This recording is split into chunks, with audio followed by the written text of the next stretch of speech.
একদিন একজন গরিব লোক রাস্তায় 10টি টাকা পেল। সে ভাবতে লাগলো, এই 10 টাকায় কি কেনা যাবে। সারাদিন এই 10টি টাকার চিন্তায় সে সময় নষ্ট করে ফেলল। পরে সেই 10 টাকা ফেলে দিল। সে বলল, হে আল্লাহ, এই 10 টাকার জন্য আমি আজ সকাল থেকে আপনাকে একবারও স্মরণ করিনি। সেই সব লোক আপনাকে কিভাবে স্মরণ করে যাদের লাখ টাকা আছে? আল্লাহ সুদ হারাম করে দিয়েছেন, আমরা ব্যাংক বানিয়েছি। আল্লাহ জীবনকে সীমিত করেছেন, আমরা ঘড়ি বানিয়েছি। আল্লাহ পর্দার হুকুম দিয়েছেন, আমরা টিভি, ডিভিডি, ডিশ দিয়ে বেহায়ামি সর্বসাধারণের জন্য করে দিয়েছি। আল্লাহ বলেন, কোরআনে তোমাদের সফলতা, আমরা অক্সফোর্ডের বইকে সফলতা বানিয়ে নিয়েছি। আল্লাহ মিথ্যা বলা নিষেধ করেছেন, আর আমরা এপ্রিল ফুল পালন করা শুরু করে দিয়েছি। আল্লাহ বৃদ্ধ বয়সে মা বাবার সেবা করতে বলেছেন, আমরা বৃদ্ধাশ্রম বানিয়ে ফেলেছি। আজ মুসলমান এই জন্য দুশ্চিন্তায় যে যাকে খুশি করার তাকেই তো রাগিয়ে ফেলেছি।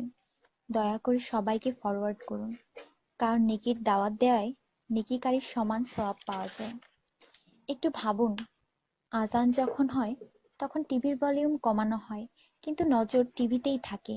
আর মনে মনে বলি, আজান যাতে তাড়াতাড়ি শেষ হয়। এতেই কি আজানের মর্ম? আপনি নিজে আপনার মনকে প্রশ্ন করুন। আজানের জবাব দেওয়ার চেষ্টা করুন, যাতে মৃত্যুর পর কালিমা তাইয়্যিবা আমাদের নসিব হয়। অনুরোধ, এই মেসেজটি সবার কাছে পৌঁছে দিন।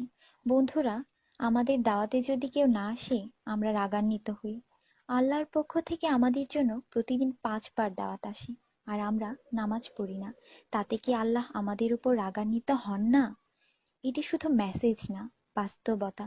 দয়া করে নামাজ আদায় করুন এবং অন্যকেও উৎসাহিত করুন।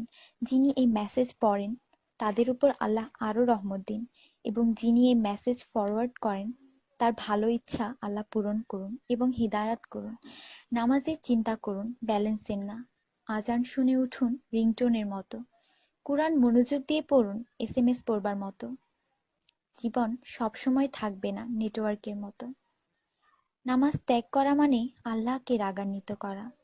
ফজর 6 মিনিট, জোহর 15 মিনিট, আসর 8 মিনিট, মাগরিব 10 মিনিট, এশা 18 মিনিট, মোট 57 মিনিট।